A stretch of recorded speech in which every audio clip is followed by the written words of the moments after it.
وخلق الجان من مارج من نار.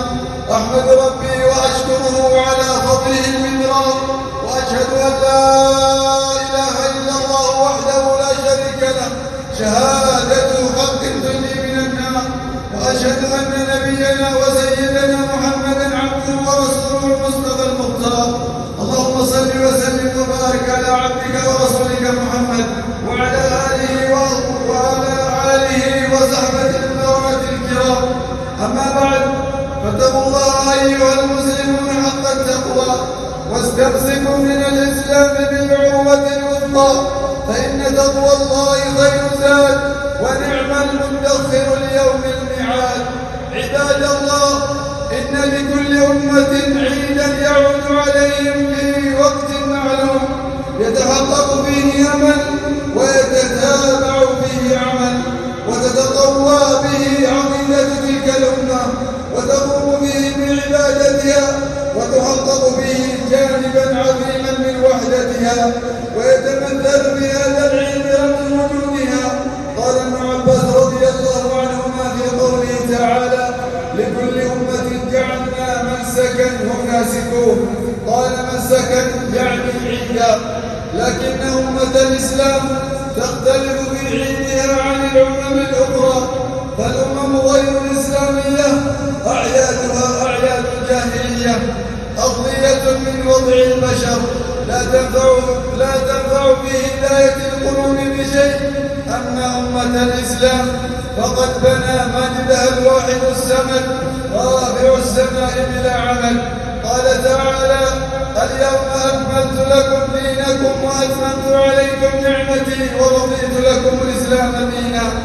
إن أمة الإسلام عميقة جذور الحق في تاريخ الكون، متصلة الأسباب والوشائج واحدة، وعن ربكم فاعبدون.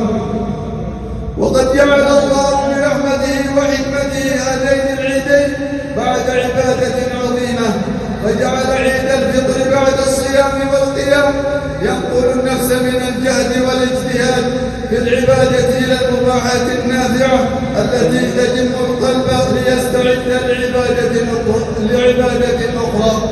وعيد الأضحى بعد الوقوف بعرفة الذي هو أعظم ركن في الحج، فيوم عرفة مقدمة ليوم النحر بين يديه، فإن يوم عرفة يكون فيه الوقوف والتضرع والتوبة والابتهال والتطهر من الذنوب والنقاء من العيوب، ثم يكون بعده يوم النحر.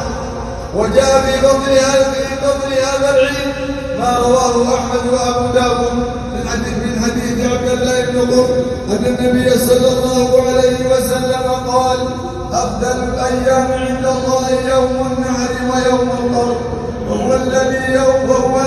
وهو اليوم الذي بعد يوم النحر، أي 11. الله أكبر، الله أكبر، لا إله إلا الله، والله أكبر، الله أكبر، ولله الحمد. أيها المسلمون، إن عيدكم هذا ذو منافع عظيمة وفوائد كريمة.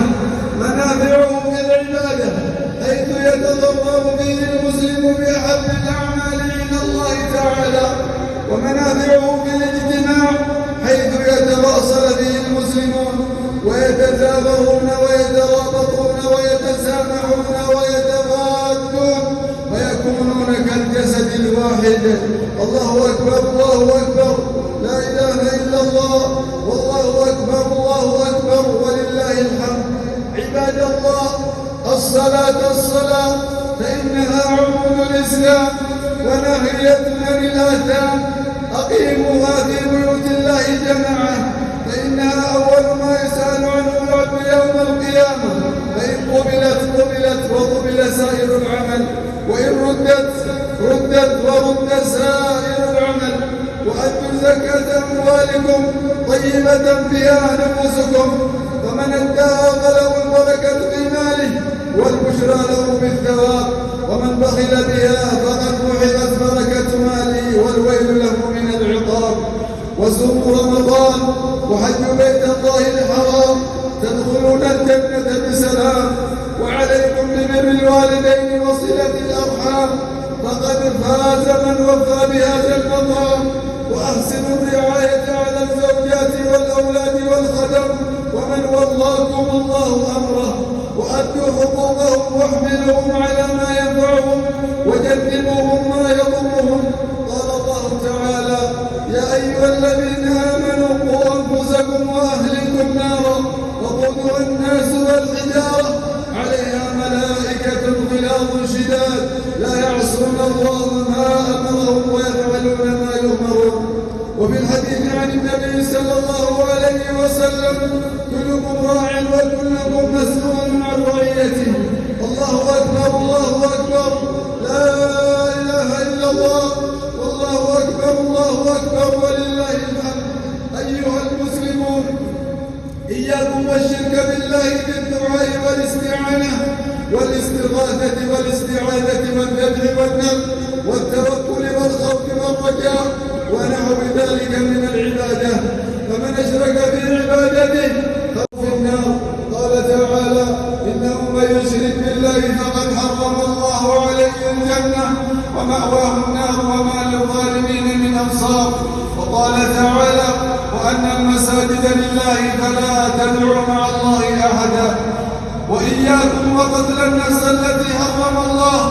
ففي الحديث: لا يزال المسلم في فسحة من دينه ما لم يصب دما حراما، ولزوال الدنيا أهون عند الله من قتل رجل مؤمن. وإياكم والربا فإنه يوجب غضب الرب ويمحق بركة المال والأعمال. وفي الحديث: الربا نيب و70 بابا أهونها مثل أن ينكح الرجل أمه. وإياكم والزنا فإنه عار ونار وشنار. قال تعالى: ولا تقربوا الزنا إنه كان فاحشة وساء سبيلا. وفي الحديث: ما من ذنب أعذب عند الله بعد الشرك من أن يضع الرجل نطفته في فرج حرام. وإياكم وعمل قوم لوط فقد لعن الله من فعل ذلك. قال النبي صلى الله عليه وسلم: لعن الله من عمل قوم لوط. قالها ثلاثة. الله أكبر الله أكبر الله أكبر، لا إله إلا الله، والله أكبر الله أكبر ولله الحمد. وإياكم والمسكرات والمخدرات فإنها موبضات مهلكات توجب غضب الرب وتمسخ الإنسان فيرى الحسن قبيحا والقبيح حسنا. عن جابر أن النبي صلى الله عليه وسلم قال: كل مسكر حرام، وإن على الله أحدا لمن يشرب المسكر أن يسقيه من طينة الخبال عسارة أهل النار. رواه مسلم. وإياكم وشرب الدخان. قال تعالى: وتحسبونه هينا وهو عند الله عظيم. وهو باب من أبواب الشر كبير يفتح على الإنسان شرورا كثيرا. وإياكم وأموال المسلمين وظلمهم. فمن اقتطع شبرا من الأرض بغير حق فوقه الله إياه من سبع أرضين. أيها المسلمون، وإياكم وأموال اليتامى فإنه فقر ودمار وعقوبة عاجلة ونار. وإياكم وقذف المحصنات الغافلات فإنها من المهلكات. الله أكبر الله أكبر، لا إله إلا الله، والله أكبر الله أكبر ولله الحمد. وإياكم والغيبة والنميمة فإنها ظلم للمسلم وإثم تذهب بحسنات المغتاب وقد حرمها الله في الكتاب. وإياكم وإسبال الثياب والفخر والخيلاء. ففي الحديث: ما أسفل من الكعبين فهو في النار. أيها المسلمون، يا معشر النساء، اتقين الله تعالى وأطعن الله ورسوله وحافظن على صلاتكن وأطعن أزواجكن وراعين حقوقهن وأحسن الجوار.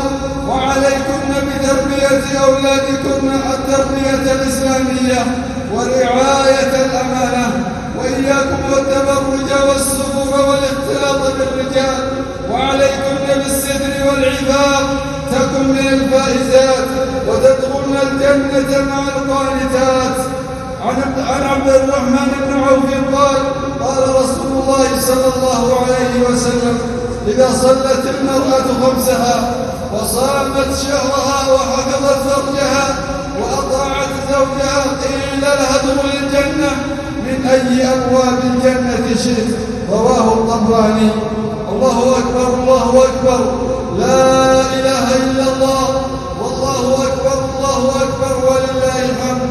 قال تعالى: يا أيها الناس قد جاءتكم موعظة من ربكم وشفاء لما في الصدور وهدى ورحمة للمؤمنين. قل بفضل الله وبرحمته فبذلك فليفرحوا هو خير مما يجمعون. بارك الله لي ولكم في القرآن العظيم، ونفعني وإياكم بما فيه من الآيات والذكر الحكيم. أقول قولي هذا وأستغفر الله العظيم الجليل لي ولكم ولسائر المسلمين من كل ذنب فاستغفروه إنه هو الغفور الرحيم.